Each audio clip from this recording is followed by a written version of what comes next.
Welcome to the 3 in 10 podcast. I'm Scott Slayton, partner and chief strategist at Capital Creek Partners.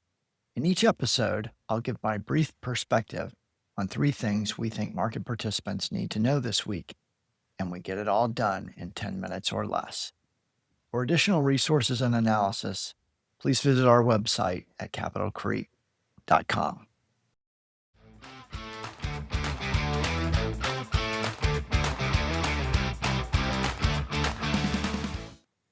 Welcome to the 3 in 10 podcast for Friday, October 31st, 2025. Being recorded at 3:15 Eastern Daylight Time. So happy Halloween to our faithful listeners. Here is your starting lineup for this week. First up, the Fed's October meeting. Number 2, technology earnings. And number 3, the U.S.-China trade deal and government shutdown. So starting with the Fed, they cut by 25 basis points. They ended quantitative tightening. Both were expected. I listened carefully to the press conference and what the chairman said, and I came away with some thoughts. I think the chairman was very focused on the labor market. His commentary on the labor market, in my opinion, overwhelmed his inflation concerns or even his comments on inflation at all. To quote the chairman, "We have a dramatic deceleration in new labor market entrants," unquote. Second quote, "Demand for workers is weakening," unquote. The tension between inflation and the labor market means that we have two-sided risks for the Fed. But I think the labor market weakening is winning the battle between the concerns over inflation right now, at least in the Fed's mind. And the Fed is implicitly telling us they can live with 3% inflation. Why? Because they're cutting rates with 3% inflation. So by definition, they can live with that. That is the new unspoken reality. 3%, not 2%, is the real inflation target in my mind.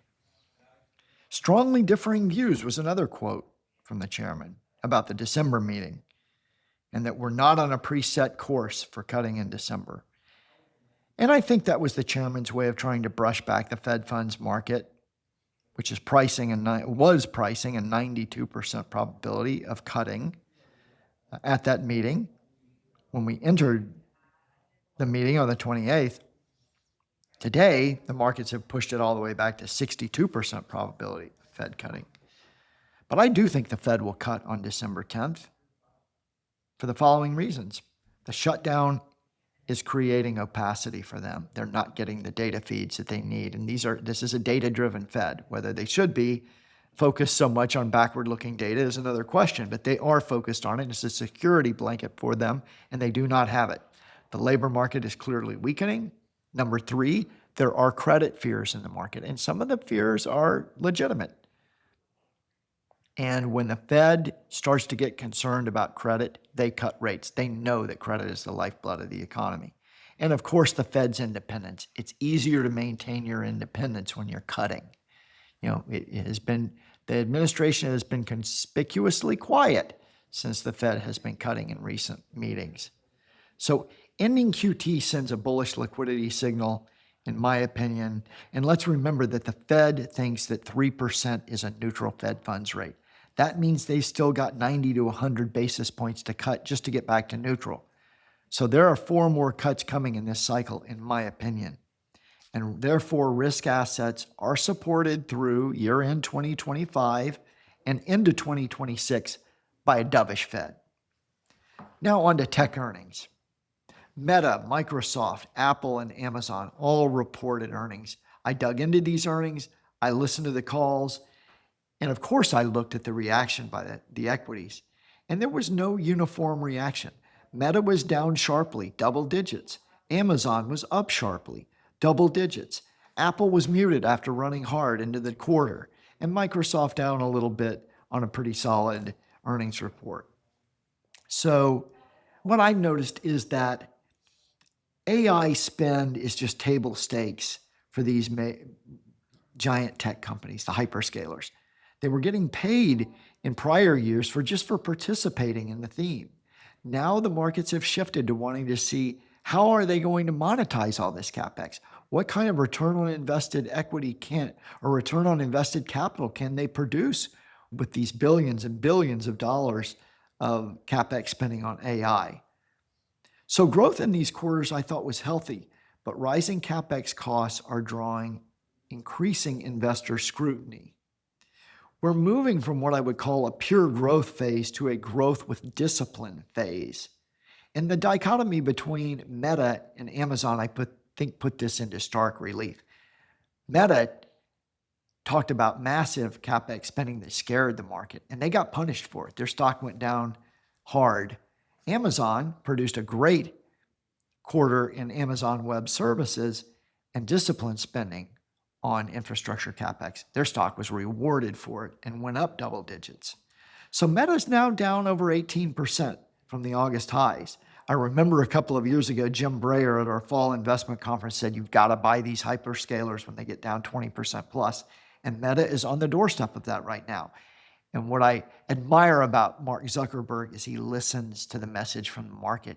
He heard the message loud and clear. We don't like your out of control CapEx spending. And so my guess is he will respond and dial that back, and the stock will get back on track. The AI bull market is not over, but market participants are becoming more discriminating now. U.S. equities overall are pausing this week in a cooling off phase here at the end of October. There's a lot to digest. And the small cap S&P 600 went down over 4% this week. That's a meaningful correction in 1 week. So a short-term cooling is healthy for this high-risk bull market. But we expect significant new highs by year-end above 7,000 on the S&P 500. So our final topic here, U.S.-China trade deal and government shutdown. Presidents Trump and Xi reached a temporary trade accommodation. I would certainly not call this a grand bargain. But overall, President Trump's trip to Asia seemed to be a success to me, with some big deal headlines and more investment in the United States from countries like Australia and South Korea and Japan. That's very important for the overall relationship. Tariffs are going to fall on China for now. Rare earths are going to be, the embargo is going to be suspended, and China is going to buy more soybeans. Okay, those are all good. But make no mistake, the longer-term trajectory remains unchanged. It's decoupling, de-risking, and Thucydides' trap. That is the trajectory. These two countries are going to continue to struggle against each other for the long term. And any trade accommodation is likely just a temporary respite. National security has now become more important for both countries than efficiency or growth. I think for the U.S. anyway, lower growth and higher inflation is going to be the result of this Thucydides trap battle that is a long-term, probably decades-long battle. Now, President Trump, after his successes, returns to a dour Washington, D.C. The shutdown is now spilling into November, a solid month with no end in sight. This is now the longest full government shutdown in history. And next week, and in the week after, I think we're going to start to see how much voters care about these rising healthcare premiums and the expiration of SNAP benefits and fewer air traffic controllers and soldiers not getting paid. We shall see. There's been tremendous complacency about this shutdown, not only on the part of the markets, but also voters up until this point.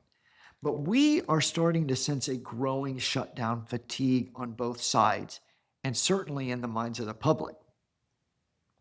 Trump's approval rating just hit a second-term low at 44.6, below even the Liberation Day lows back in April when he shocked the market with those draconian tariffs.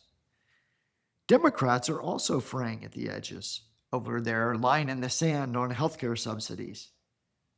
We're starting to see some Senate Democrats defecting and saying that the shutdown should be over and then the negotiations on healthcare ought to begin.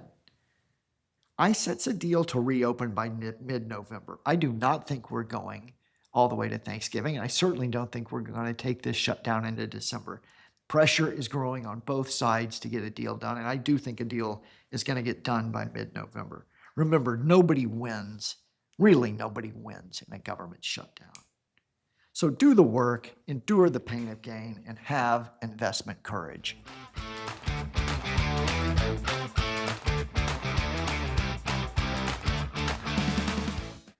The information in this podcast is educational and general in nature and does not take into consideration your personal circumstances. Therefore, it is not intended to be a substitute for specific, individualized financial, legal, or tax advice. To determine which strategy or investment may be suitable for you, consult the appropriate qualified professional before making any final decision.